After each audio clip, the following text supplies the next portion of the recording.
Hello friends, welcome back to Sadakala Saviruchi. Friends, ಇವತ್ತು custard ಪೌಡರ್ನ ಬಳಸಿ ಫ್ರೂಟ್ ಕಸ್ಟರ್ಡ್ ರೆಸಿಪಿನ ಹೇಗೆ ಮಾಡೋದು ಅಂತ ನೋಡ್ಕೊಂಬರೋಣ. ಅದಕ್ಕೂ ಮುಂಚೆ ಯಾರಿನ್ನೂ ನಮ್ಮ ಚಾನಲ್ನ ಸಬ್ಸ್ಕ್ರೈಬ್ ಮಾಡ್ಕೊಳ್ದೆ ನೋಡ್ತಾ ಇದ್ದೀರಾ, ಹಾಗೆ ಫಸ್ಟ್ ಟೈಮ್ ನೋಡೋರು ದಯವಿಟ್ಟು ಚಾನಲ್ನ ಸಬ್ಸ್ಕ್ರೈಬ್ ಮಾಡ್ಕೊಳ್ಳಿ. ಹಾಗೆ ಮುಂದಿನ ಎಲ್ಲ ವಿಡಿಯೋಗಳ ನೋಟಿಫಿಕೇಶನ್ಗೆ ಬೆಲ್ ಐಕಾನಲ್ಲಿ ಆಲ್ ಅಂತ ಟ್ಯಾಪ್ ಮಾಡೋದನ್ನ ಮರಿಬೇಡಿ. ಬನ್ನಿ ಇವಾಗ ಹೇಗೆ ಮಾಡೋದು ಅಂತ ನೋಡ್ಕೊಂಬರೋಣ. ಮೊದಲಿಗೆ ನಾನೊಂದು ಪಾತ್ರೆನ ಗ್ಯಾಸ್ ಮೇಲೆ ಇಟ್ಕೊಂಡು 1 ಗ್ಲಾಸ್ ಅಷ್ಟು ಹಾಲನ್ನು ಹಾಕೊಳ್ತಾ ಇದ್ದೀನಿ. ಇವಾಗ ಮೀಡಿಯಂ ಊರಿನಲ್ಲಿ ಹಾಲನ್ನ ಒಂದು ಕುದಿ ಬರ್ಸ್ಕೊಳ್ಳೋಣ.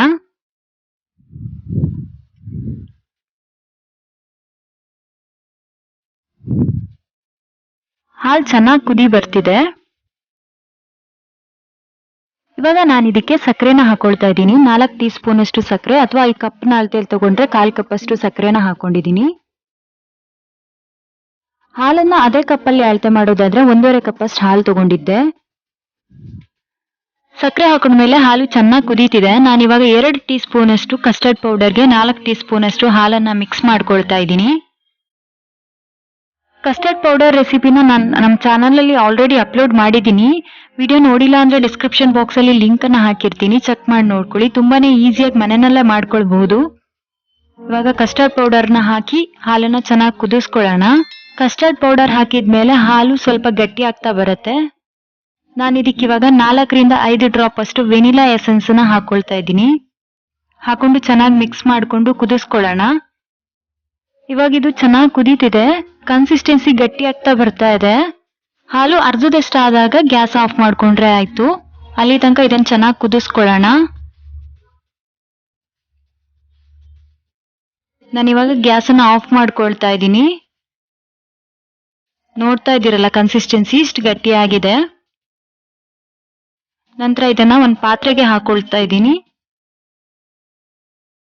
ಇದು ಇವಾಗ ತಣ್ಣಗಾಗೋ ತನಕ ಹಾಗೆ ಬಿಡೋಣ. ಇವಾಗ ಕಂಪ್ಲೀಟ್ ಆಗಿ ತಣ್ಣಗಾಗಿದೆ ಇದು.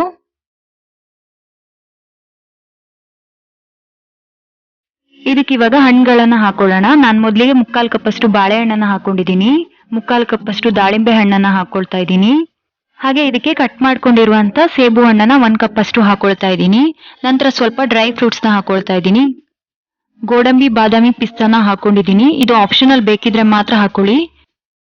ಈ ಹಣ್ಣುಗಳ ಜೊತೆಗೆ ದ್ರಾಕ್ಷಿ ಹಣ್ಣಿದ್ರೂ ಕೂಡ ನೀವು ಹಾಕೊಳ್ಬಹುದು. ಮಾವಿನ ಹಣ್ಣಿನ ಸೀಸನ್ ಆದ್ರೆ ಮಾವಿನ ಹಣ್ಣು ಕೂಡ ಹಾಕೊಳ್ಬಹುದು, ತುಂಬಾ ಚೆನ್ನಾಗಿರುತ್ತೆ. ಇದ್ರ taste same vanilla ice cream ತಿಂದಂಗೆ ಇರುತ್ತೆ. ಅದ್ರ ಜೊತೆ ಮಧ್ಯ ಮಧ್ಯದಲ್ಲಿ ಫ್ರೂಟ್ಸ್ ಬೈಕ್ ಸಿಗ್ತಾ ಇರುತ್ತೆ, ತುಂಬಾನೇ ಚೆನ್ನಾಗಿರುತ್ತೆ. ಒಂದ್ಸರಿ ಟ್ರೈ ಮಾಡಿ ನೋಡಿ. ಇದನ್ನ ಚೆನ್ನಾಗಿ ಮಿಕ್ಸ್ ಮಾಡ್ಕೊಂಡಿದ್ದೀನಿ. ನಂತರ ಇದನ್ನ ಒಂದು ಅರ್ಧ ಗಂಟೆ ಫ್ರಿಡ್ಜ್ ನಲ್ಲಿ ಇಟ್ಟು ತಗೊಳ್ತಾ ಇದ್ದೀನಿ. ನೋಡ್ತಾ ಇದ್ದೀರಾ, ಅರ್ಧ ಗಂಟೆ ಆದ್ಮೇಲೆ ತಗೊಂಡಿದ್ದೀನಿ. ಐಸ್ ಕ್ರೀಮ್ ಇಷ್ಟಪಡೋರ್ಗಂತೂ ತುಂಬಾನೇ ಇಷ್ಟ ಆಗುತ್ತೆ ಈ ರೆಸಿಪಿ. ನಾವಿಲ್ಲಿ ವೆನಿಲಾ ಫ್ಲೇವರ್ ಕಸ್ಟರ್ಡ್ ಪೌಡರ್ ಉಪಯೋಗಿಸಿ ಮಾಡಿರೋದ್ರಿಂದ ಸೇಮ್ ವೆನಿಲಾ ಐಸ್ ಕ್ರೀಮ್ ತಿಂದ ಹಾಗೆ ಅನ್ಸುತ್ತೆ. ಮಕ್ಕಳಿಗಂತೂ ತುಂಬಾ ಇಷ್ಟ ಆಗುತ್ತೆ. ಹಣ್ಣನ್ನ ಹಾಗೆ ತಿನ್ನಲ್ಲ ಅನ್ನೋರಿಗೆ ಈ ರೀತಿ ಮಾಡ್ಕೊಡಿ, ಇಷ್ಟಪಟ್ಟು ತಿಂತಾರೆ. ಇವಾಗ ಫ್ರೂಟ್ ಕಸ್ಟರ್ಡ್ ರೆಡಿ ಆಗಿದೆ. ಈ ವಿಡಿಯೋ ಇಷ್ಟ ಆದರೆ ಒಂದು ಲೈಕ್ ಮಾಡಿ, ಹಾಗೆ ನಿಮ್ಮ ಫ್ಯಾಮಿಲಿ ಮತ್ತು ಫ್ರೆಂಡ್ಸ್ಗೆ ಶೇರ್ ಮಾಡೋದನ್ನು ಮರಿಬೇಡಿ. ವಿಡಿಯೋನ ಕೊನೆ ತನಕ ನೋಡಿ ಸಪೋರ್ಟ್ ಮಾಡಿದ ನಿಮ್ಗೆಲ್ರಿಗೂ ಧನ್ಯವಾದ ಹೇಳ್ತಾ, ಮುಂದಿನ ವಿಡಿಯೋದಲ್ಲಿ ಇನ್ನೊಂದು ರೆಸಿಪಿ ಜೊತೆ ನಾನು ನಿಮ್ಮ ಮುಂದೆ ಬರ್ತೀನಿ. ಅಲ್ಲಿವರೆಗೂ ಹ್ಯಾಪಿ ಆ್ಯಂಡ್ ಸೇಫ್ ಕುಕಿಂಗ್.